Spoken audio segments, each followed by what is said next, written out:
옆에 계신 분들 인사하겠습니다. 사랑합니다. 축복합니다. 예. 오늘 통일주일이라고 하는데 이것은 올해부터 6월 이번 주 6.25가 있는 주일이죠. 그래서 교단에서 올해부터 통일주일로 정해서 통일주일로 지키기로 했어요.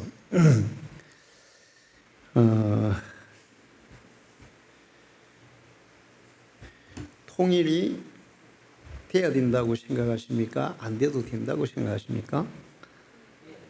네. 요즘 이제 우리나라에 통일이 안 돼도 된다 이렇게 생각하는 사람들의 숫자가 점점 늘고 있어요. 북한은 완전히 이 통일에 관심이 없다고 얘기합니다. 그러면서 속으로는 어떻게 하면 전쟁을 통해서 적화 통일을 할까 이런 것들을 생각해요. 그런데 우리나라는 한민족이죠. 그리고 한반도라는 그 역사적으로 5,000년의 역사를 가진 한 나라입니다. 그래서 반드시 통일은 돼야 돼요.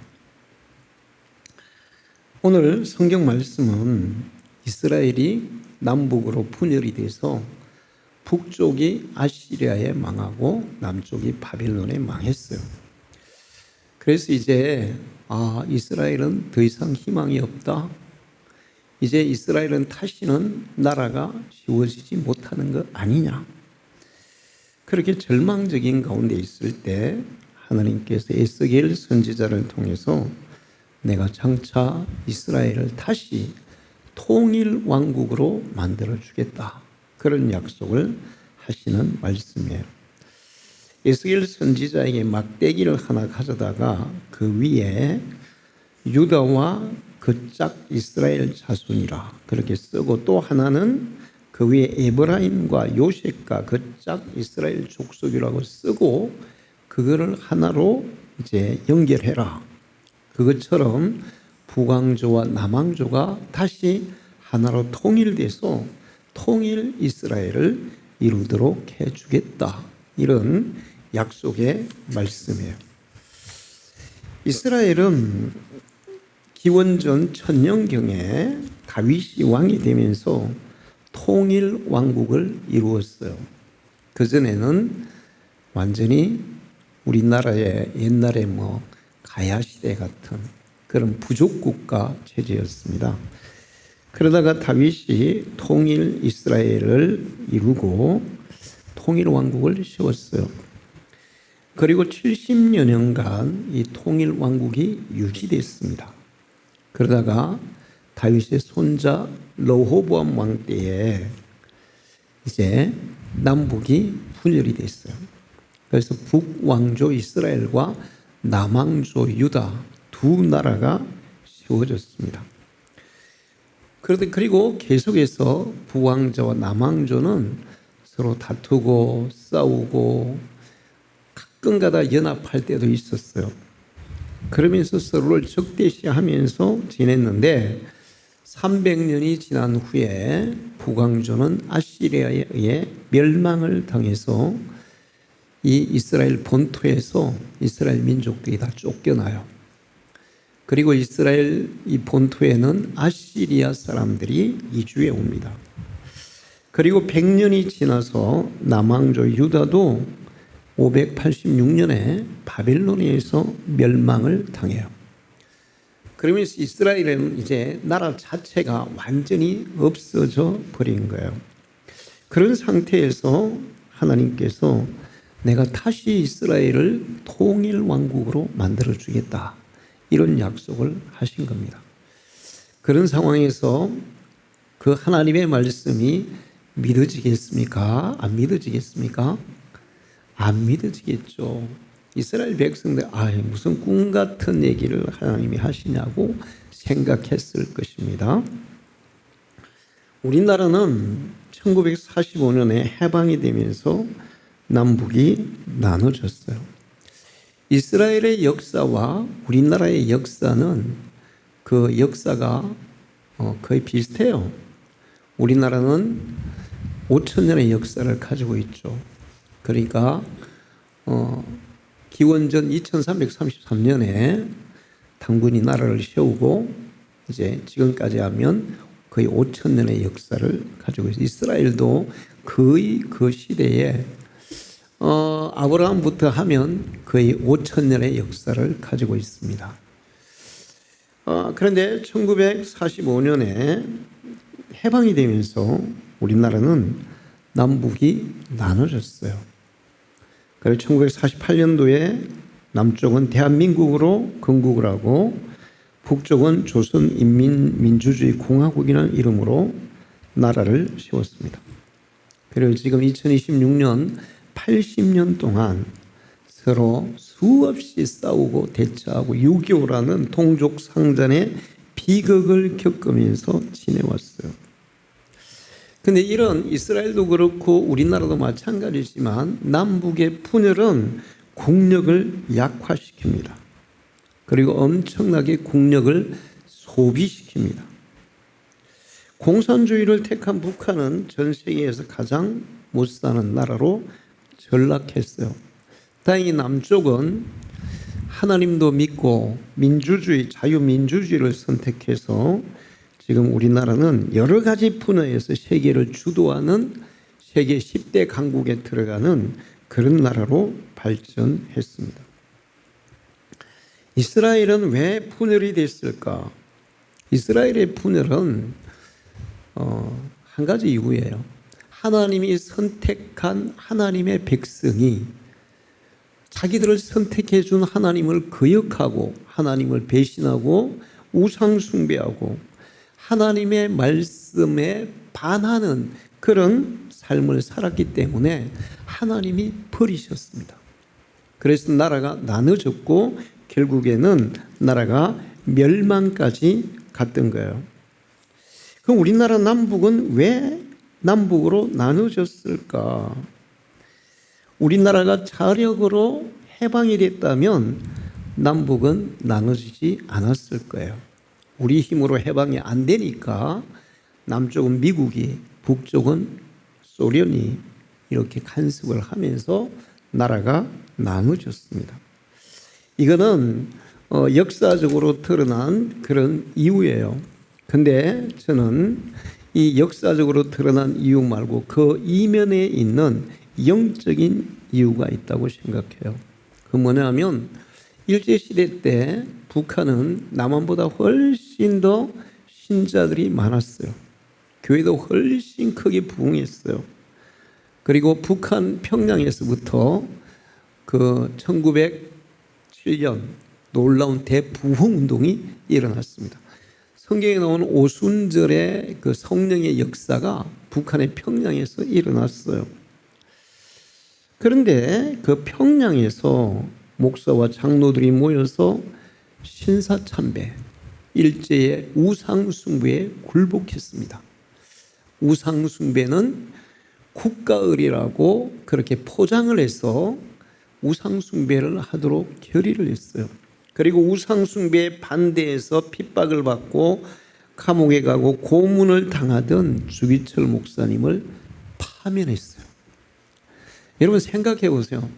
하나님 입장이라면 아니 믿음을 지키기 위해서 고문받고 핍박받고 감옥에 가고 정말 말로 이루 말할 수 없는 고초를 겪고 있는 그런 그 진짜 충직한 목회자를 파면시키고 그리고 그 목사님이 담임하던 교회 산정형 교회에서 우상 숭배를 기독교가 공식적으로 가결을 한다. 이거는 하나님 앞에 엄청난 거역이고 범죄입니다. 저는 항상 두려울 때가 있어요. 하나님은 한번 진노하시면 무섭더라고요. 결국에는 이런 것들로 인해서 북한은 공산화가 됐고 아직까지 공산당의 치하에서 벗어나지 못하고 북한 주민들은 끊임없이 고통 속에 살아가요. 영적으로 보면 이스라엘도 그렇고 우리나라도 그렇고 하나님을 거역하면 결과적으로 나라가 이렇게 분열이 되거나 나라가 몰락하는 일들이 일어난다는 것을 알 수 있습니다. 그런데 이제 하나님께서 에스겔을 통해서 내가 다시 통일시키겠다 이렇게 약속을 하시고, 바빌론에서 이스라엘이 남왕조가 멸망한 이후 70년이 지나서 페르시아라는 나라가 갑자기 세워져요. 바벨론이 지배할 때 이스라엘은 바벨론의 지배를 받으면서 이스라엘의 민족이 바벨론의 포로로 끌려가서 노예 생활을 했습니다. 물론 그 중에 하나님의 특별한 은총으로 바벨론의 국무총리가 되는 사람도 있었어요. 그런데 70년이 될 때 바벨론이 하루아침에 멸망을 당해요. 그러면서 그게 뭐냐 하면 이제 페르시아가 세워지는데, 그 바벨론은 지금으로 치면 이라크예요. 이라크. 지금으로 치면 이라크 지역이 바벨론 나라였어요. 지금의 이란이 바로 페르시아예요. 이란은 원래 페르시아인데 그 페르시아가 되기 전에는 메데와 파사라는 두 나라가 있었는데, 그 두 나라가 연합해서 바벨론을 멸망시키면서 하나로 통일을 해서 만들어진 나라가 페르시아입니다. 여러분 300이라는 영화에 보면 크세르크세스라는 아주 무서운 왕이 나오죠. 그게 바로 페르시아의 왕이었어요. 그리스와 끊임없이 전쟁을 했던 그런 왕입니다. 자, 그렇게 되면서 페르시아의 이제 고레스 왕이 이스라엘 민족에게 해방을 선언해요. 이스라엘 민족은 다 고국으로 돌아가서 다시 나라를 세우고 하나님을 경외하면서 살아라. 이렇게 해서 이스라엘은 페르시아에 의해서 통일이 됩니다. 그런데 문제는 뭐였냐 하면 북왕조와 남왕조가 이제 통일이 된 거예요. 그런데 북왕조가 아시리아에게 이 남왕조가 100년 먼저 멸망하면서 북왕조는 종교적으로나 혈통적으로 이스라엘 민족이라는 그런 그 이스라엘 민족의 그걸 잃어버린 거예요. 그러니까 혈통적으로 이방 민족과 섞여서 결혼을 하면서 저 사람이 진짜 이스라엘 혈통이 맞나 이렇게 의심이 드는, 그리고 종교적으로는 완전히 이방 종교화 되어버리는.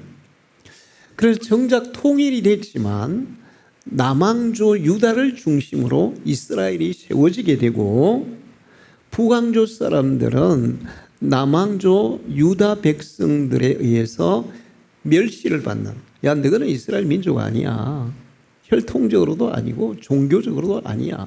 그래서 그 예수님 시대에 사마리아 사람들을 유대인들이 멸시하는 그런 상황까지 된 거예요. 자, 결과적으로 통일은 됐지만 완전한 통일이 이루어졌다고 하기 어려운 그런 나라가 되어버렸어요. 그러면서 이스라엘의 정통성은 남왕조 유다를 중심으로 세워지면서 이스라엘이라는 나라는 그 이름이 처음에 히브리 민족, 이스라엘 민족, 이스라엘, 그러다가 지금은 이스라엘 민족이 누구냐? 유대인. 지금은 유대인이라 그래요. 자, 이렇게 해서 역사가 흘러왔어요. 통일이 되기는 했지만 진정한 통일은 이루지 못했어요. 그러니까 혈통적으로나 종교적으로, 그 얘기는 뭐냐면 정신적으로, 문화적으로 완전한 통일이 안 됐다는 거죠. 역사는 하나님이 주관하세요. 사람들은 역사가 그냥 그렇게 흘러가는 줄 아는데, 역사를 공부해 보면 역사는 그냥 흘러가지 않습니다. 역사는 역사의 주관자가 있어요. 할렐루야. 그분이 하나님이세요.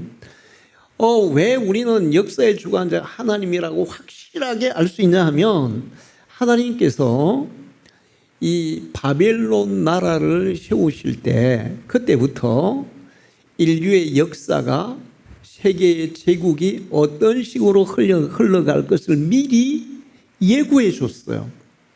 앞으로 세계는 바빌론 시대 바빌론 느부갓네스러 왕에게 보여주고 그거를 다니엘 선지자에게 역사의 흐름을 해석해 줬습니다. 그러면서 앞으로 세계는 바빌론인 나라가 세워질 거고 바빌론이라는 나라는 황금 같은 그런 황금기를 구가하는 나라가 될 거다. 그런데 그보다 좀 못한 페르시아가 세워질 거다. 페르시아는 메데와 파사라는 두 나라가 합쳐져서 한 나라로 세워질 거다. 근데 이 나라는 은과 같은 나라가 될 것이고 그 힘은 공과 같은 힘을 발휘할 것이다. 역사가 그대로 흘렀습니다. 실제로 페르시아는 두 나라가 하나가 돼서 바벨론보다는 경제적으로나 문화적으로 약간 처지는 그런 나라가 세워졌어요. 그런데 그 힘은 정말 공과 같은 그런 힘을 가지고 있던 나라였습니다.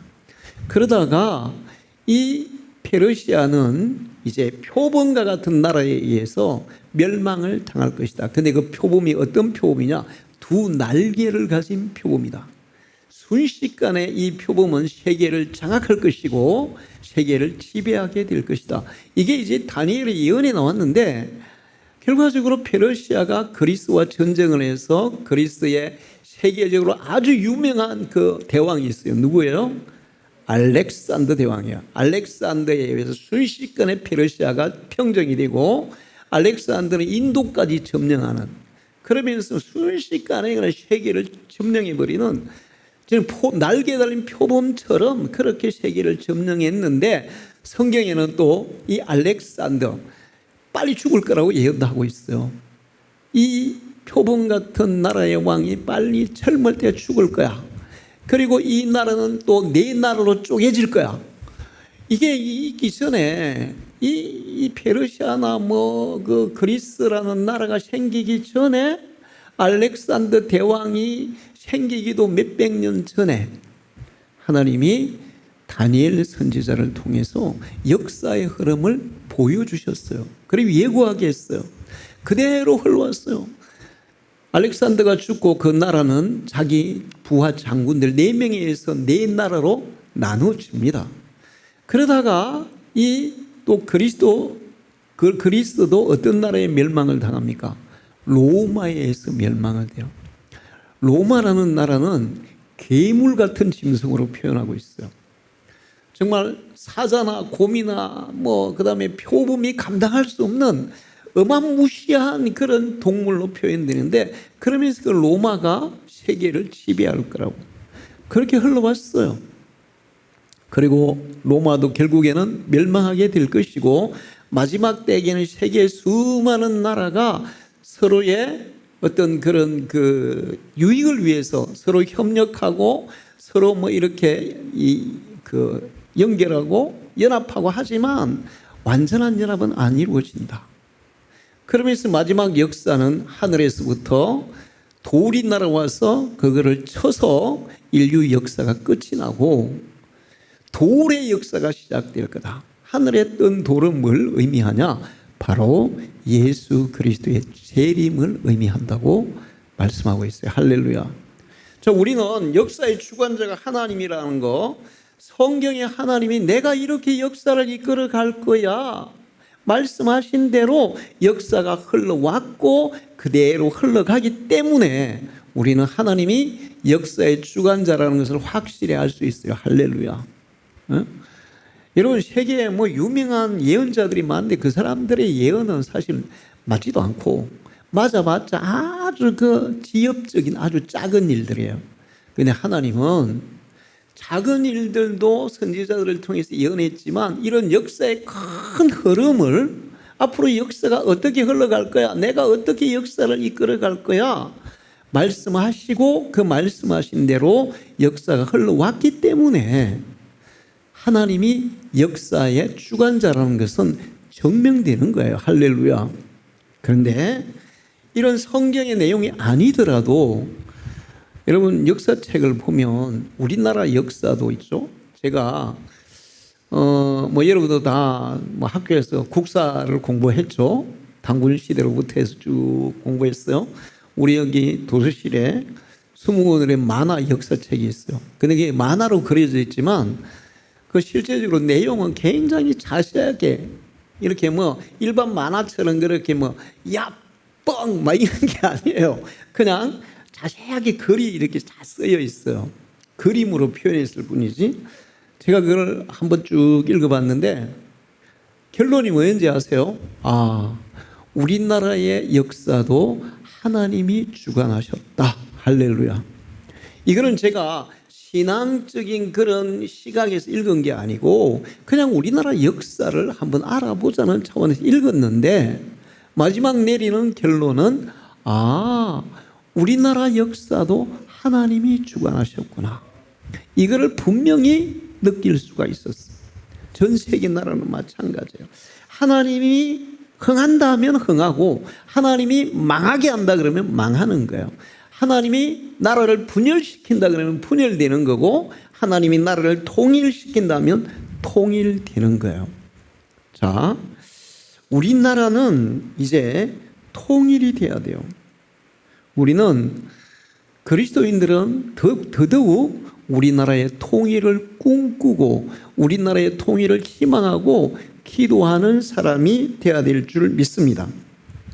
지금 북한은 영구적인 분단을 얘기하고 있어요. 계속 북한에서 뭐 얘기하는 게 지도자들 얘기하는 거예요. 북한 우리는 남한에 온다 다른 나라야 뭐 이런 식으로 얘기하고 남한에서도 지도자들 중에 어떤 사람들은 야 이제 북한하고 이제 남남으로 살자 뭐 이런 얘기를 하는 사람들도 있어요.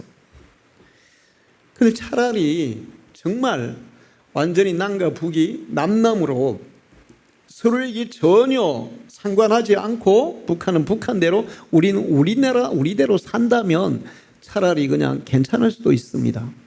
그 말은 그렇게 하지만 실제로 상황이 그래요, 안 그래요? 안 그래요. 끊임없이 도발하고 끊임없이 싸우고 끊임없이 분쟁이 일어나고 이게 어쩔 수 없는 상황이에요. 그렇다면 그럴 바에는 그렇게 사는 것보다는 뭐 하는 게 낫다는 거예요? 통일하는 게 훨씬 나아요. 자, 2023년에 국민들 의식조사를 해봤어요.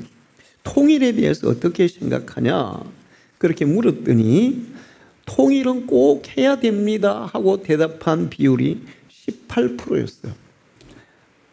100명 중에 18명 꼭 통일해야 돼요. 통일은 해도 되고 안 해도 됩니다. 뭐 크게 부담이 안 되면 하는 게 좋겠지요. 그랬던 사람은 한 50%였어요. 그 다음에 통일은 그냥 안 하고 사는 게 낫지 않을까요? 16%. 아예 안 하는 게 낫습니다. 15%. 그러니까 이게 이제 국민들이 옛날에는 우리가 초등학교 때 무슨 노래를 배웠어요? 우리의 소원은 통일. 그러니까 초등학교 때부터 막 통일을 막 그렇게 많이 가르쳤어요. 통일. 그런데 지금은 학교에서 모르겠어요. 그 노래 부르나 안 부르나? 통일에 대한 관심이 점점 희박해지고 있다는 거예요. 통일이 되면 어떤 문제가 있을까? 그런 것들이 우려돼서 그냥 통일 안 하는 게 좋지 않을까? 이렇게 생각하는 일들이 있어요. 그게 뭐냐면 통일이 되면 남쪽에서 통일 비용을 막대하게 부담해야 될 거다. 삼성경제연구소가 남북이 통일되면 남한에서 부담해야 될 돈이 얼마냐? 545조가 필요하다. 이런 545조면은 얼마예요? 돈이 우리나라의 거의 1년 예산이죠. 1년 예산이 다 거기에 쏟아 부어져야 통일 비용이 될 거다. 이렇게 연구를 해서 발표를 했어요. 그러니까 그렇게 통일이 되면 통일 비용이 부담이 되면 남한 국민들이 경제적으로 부담을 가지게 되고 그렇게 되려면 이제 세금을 높여야 되고 북한하고 우리하고 경제 격차가 많이 나요, 안 나요? 많이 나요. 그 통일이 됐는데 남한 사람들은 한 달에 월급 250만 원 받고 북한에 여러분 개성공단에서 근로자들이 그때 월급 얼마 받았는지 아세요? 5만 원 받았어요. 5만 원. 5만 원밖에 안 줬다고요. 그럼 우리는 그때 얼마 받았냐? 최하 적게 받아도 뭐 180 이렇게 받을 때예요. 그럼 통일이 됐는데 북한에서 일하는 근로자는 뭐 예를 들어 10만 원 받고 우리나라의 근로자는 250만 원 받고, 그러면 북한 사람들이 야 같은 나라에서 이건 뭐야 가만히 있겠어요 안 있겠어요? 가만히 안 있겠죠. 그럼 그걸 부담해 줘야 되니까 얼마나 비용 부담이 크겠어요. 그래서 통일하는 게 좋다 이런 얘기 하는 거예요. 그 다음에 정치 군사적으로도 많이 혼란할 거다. 정치도 불안할 거고 군사적으로도 충돌 위험이 많다. 자, 북한의 군대가 통일이 되면 유지가 돼야 되겠어요? 해산해야 되겠어요? 어떻게 해야 되겠어요? 북한 군대가 그대로 유지되면 북한 군인들 월급, 남한 군인들은 요즘 병장 얼마 줘요? 병장? 성협이 얼마 받나?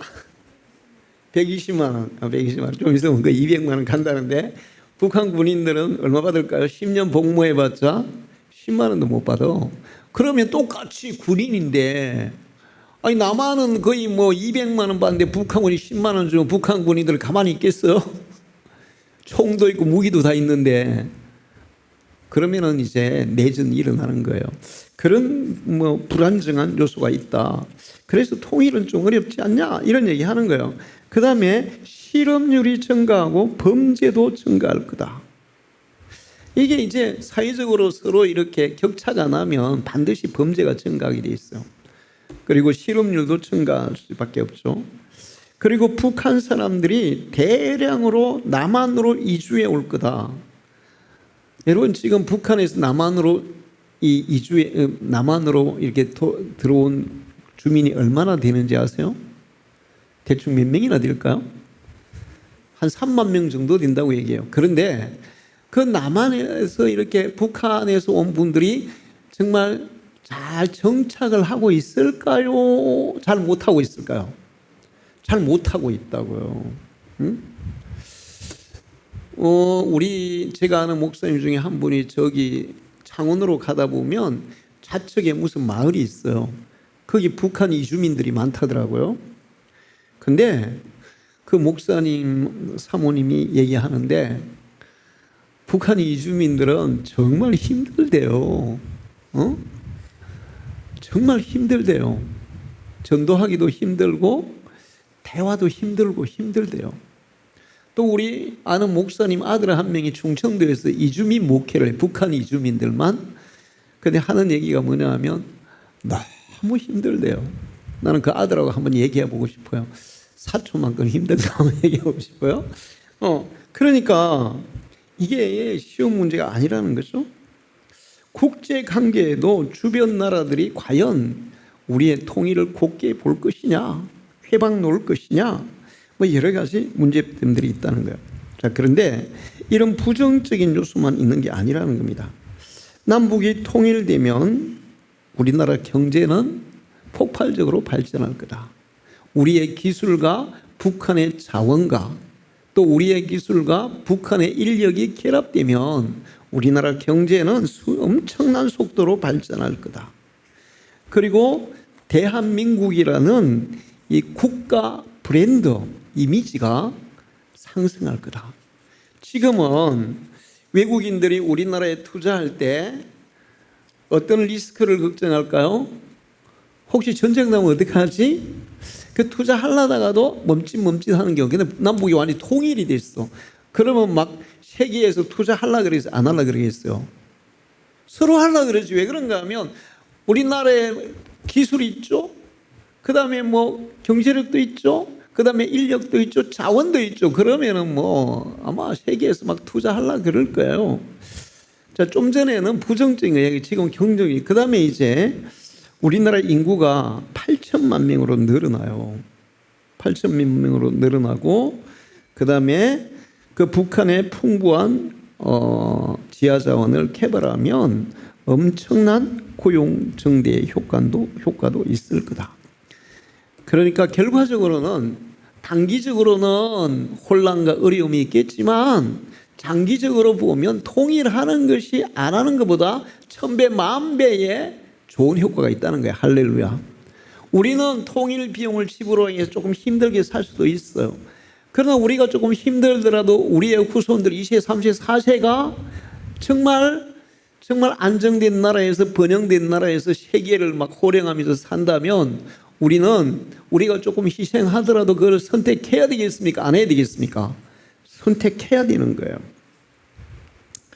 통일을 위해서 어려운 점이 있지만, 그러나 통일은 하면 결과적으로는 우리나라가 세계 최강대국으로 갈 수 있는 발판이 마련된다고요.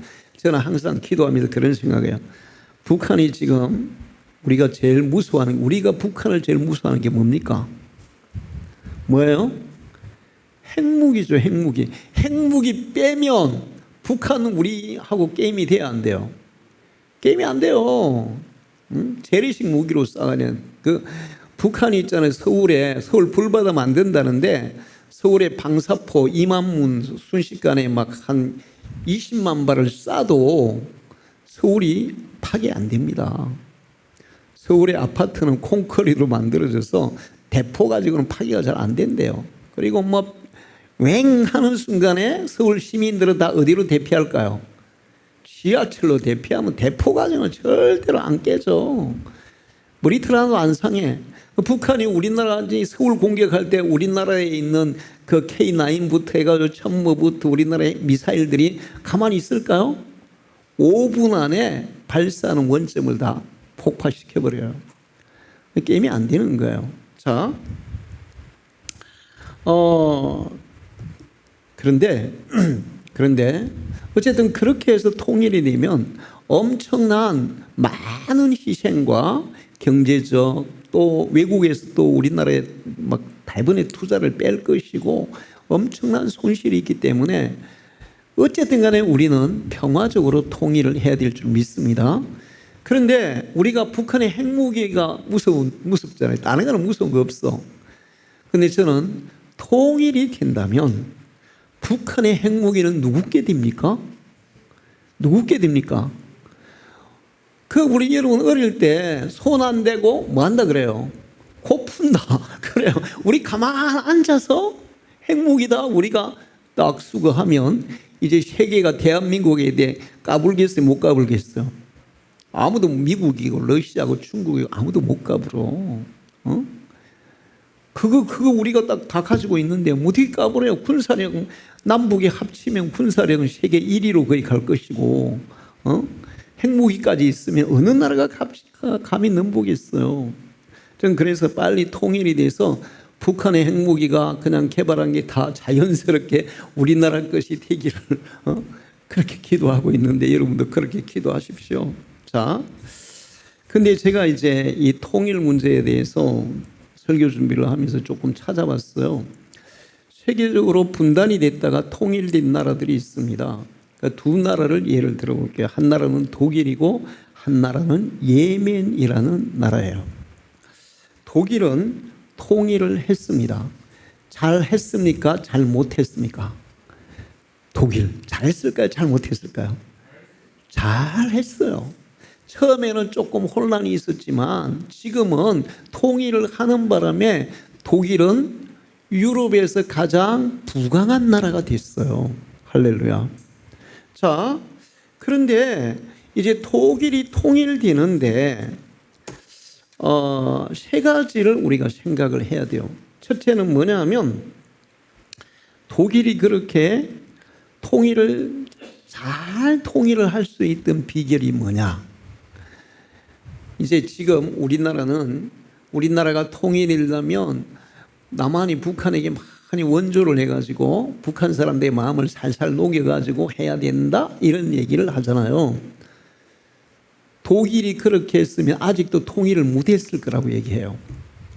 독일이 통독이 서독으로 이렇게 일종의 흡수 통일이 된 건데 그렇게 된 거는 압도적인 힘의 차이였다는 겁니다. 그러니까 경제력과 군사력과 모든 것이 통독과 서독이 완전히 압도적으로 차이가 나니까 통독 사람들이 통일을 하려고 그랬어요? 안 하려고 그러겠어요? 통독 사람들이 통일을 하려고 그런 거야. 와, 이거 봐라, 이거. 이렇게 통독 이렇게 공산체에 살다가는 우리는 거지꼴로밖에 못 살아. 그래서 막 사람들 데모하고 난리 난 거예요. 자, 그래서 1차적으로는 서독이 압도적인 힘의 우위에 의해서 통일이 됐기 때문에 혼란이 최소화될 수 있었다는 겁니다. 두 번째는 뭐냐면 교회의 기도였어요. 서독의 교회만 기도한 게 아니라 동독에서도, 원래 독일은 무슨 국가였어요? 기독교 국가였어요. 그런데 동독이 공산화되면서 기독교를 말살할 정책을 폈지만 그래도 거기에 믿음을 가진 사람들이 있었거든요. 이 사람들이 나중에 동서독이 통일될 때 이 베를린 시내에 막 5만 명, 10만 명이 모여서 매일 기도회 했대. 근데 그 기도의 위력이 하나님을 감동시키는 것도 있지만 그렇게 하다 보니까 이 동독 사람들이 점점 거기에 가담하겠어요, 안 하겠어요? 이게 국가에 대한, 여러분 우리나라에 뭐 촛불 뭐 이런 거 있잖아요. 그것처럼 막 이게 막 확산이 된 거예요, 전국으로. 그러면서 통일이 됐다는 거예요. 그리고 마지막 하나는 뭐냐면 외세가 아닌 자력으로 통일됐다는 데 있어요. 외세가 아닌 자력으로. 동서독은 외세의 힘을 빌리지 않고 자력으로 통일했기 때문에 그 통일 비용은 좀 치렀지만 좀 혼란한 과정을 조금 겪었고 경제적으로 조금 어려움을 겪기도 했지만 이렇게 좋은 통일 국가를 이룰 수 있었다는 거예요. 자, 그런데 반대가 있어요. 반대는 어떤 나라냐면 예멘이라는 나라예요. 예멘, 라면 아닌 예멘이에요. 예멘 들어봤어요? 예멘에 요즘 가지고 말씀꾸러기들이 있어요. 뭐예요? 예멘의 말씀꾸러기. 걸핏하면 야, 우리 홍해 그냥 막을 거야. 이란이 호르무즈 막을 거야. 야, 그럼 우리도 홍해 막어? 이렇게 한 누구예요? 후티 반군이죠. 자, 예멘이 남과 북이 나뉘어져서 남북 두 나라가 있었어요. 그러다가 예멘이 1900년도 뭐 1900 몇 년도인가 통일을 하는데 누구의 도움으로 통일을 하냐? 사우디아라비아의 도움으로 북예멘이 통일을 했습니다. 사우디아라비아의 도움으로. 그러니까 이제 중동은 수니파와 시아파, 회교 두 파가 서로 장악하려고 이렇게 으르렁 하고 있어요. 어느 나라하고 어느 나라일까요? 이란과 사우디예요. 그러니까 이란 쪽은 뭐 수니파인가 시아파인가 그렇고 사우디는 반대예요, 반대. 한쪽은 시아파가 한쪽은 수니파야. 어쨌든 자, 그런데 사우디가 예멘을 딱 이렇게 통일시키니까 이 예멘은 어느 쪽으로 붙겠어요? 사우디 쪽으로 붙을 거 아니야. 그러니까 이란이 가만히 있겠어요? 지금 후티는 누구의 도움을 받습니까? 이란의 도움을 받잖아요. 그래서 이란이 후티 반군을 자극해가지고 내전이 일어난 거예요. 그러다가 후티 세력이 세져가지고 이게 정부군이 막 밀렸어. 그러다가 또 이제 사우디가 더 많이 지원하고 이러면서 이제 그 후티 반군과 정부군이 거의 뭐 삐까삐까한데 이 영향력이 지금 후티 반군이 더 세요. 자, 그렇게 해서 이 나라가 하나로 완전 통일은 했습니다. 그러나 내전 상태 끊이지 않는 거예요. 계속 내전 상태에 있어요. 그러면 후티의 경제와 후티의 문화와 후티의 국력은 어떻게 됐을까요? 세계에서 가장 못 사는 나라는 어느 나라? 북한이 못 사는데 이제 어느 나라가 대표적이냐면 그 어디예요? 그 저기 해적 많은 나라. 응? 해적이 많은 나라 있잖아요. 소말리아. 그래, 소말리아 같은. 그 나라가 세계 가장 못 사는데 후티는 소말리아보다 더 못 사는 나라로 전락했어요. 통일이 되는 바람에 통일되기 전보다 더 잘 못 사는 나라로 전락해버린 거예요. 그러니까 통일은 잘 해야 되겠어요? 못 해야 되겠어요? 잘 해야 되는 거예요. 잘하면 유익이나 못하면 세계 최빈국으로 제일 혼란한 나라로 전락할 수도 있다는 겁니다. 그럼 우리나라는 통일을 해야 되는데 잘 해야 되겠죠. 통일을 잘 하려면 교회에 해야 할 역할이 있어요. 우리 뭘 해야 될까요? 안정적이고 평화적인 통일이 이루어지게 해달라고 기도해야 돼요. 할렐루야. 이번에 북한에 대해서 좀 미국이 좀 간섭해 달라 이런 얘기를 했다더라고요. 사실 트럼프가 간섭하는 나라는 잘 됩니까? 못 됩니까? 못 되고 있어요. 간섭하면 안 돼요. 독일처럼 우리가 자력으로 무엇으로 우리의 압도적인 국력으로 그것이 이제 북한에 이제 전달이 돼야 돼. 북한 주민들은 철저히 통제하잖아요. 외부 사정을 너무 몰라. 근데 이거를 북한 사람들이 알면 야 나만 보니까 세계에서 제일 잘 사네. 야 공산주의는 제일 못 사네. 민주주의가 잘 사네. 그렇게 해서 북한 주민들에게 동요가 일어나고 반대가 일어나고 시위가 일어나고 그래야 통일이 가능해지는 거예요. 자, 그래서 우리는 이 나라가 평화적으로 통일되기를 위해서 기도해야 되고, 그리고 대한민국이 교회가 통일을 준비해야 돼요. 지금도 많은 교회들이 통일을 준비하는 교회들이 있어요. 통일이 되면 갑자기 북한 주민들이 몰려올 때 그들을 어떻게 기업체에서 교회에 그런 있잖아요. 기업체들 있잖아요. 어떻게 받아들이고 그 북한 주민들을 어떻게 이렇게 정착시키고 이런 것들을 준비하는 서울에 있는 큰 교회들이 있습니다. 이런 것들도 준비해야 되고, 그 다음에 지금도 어쨌든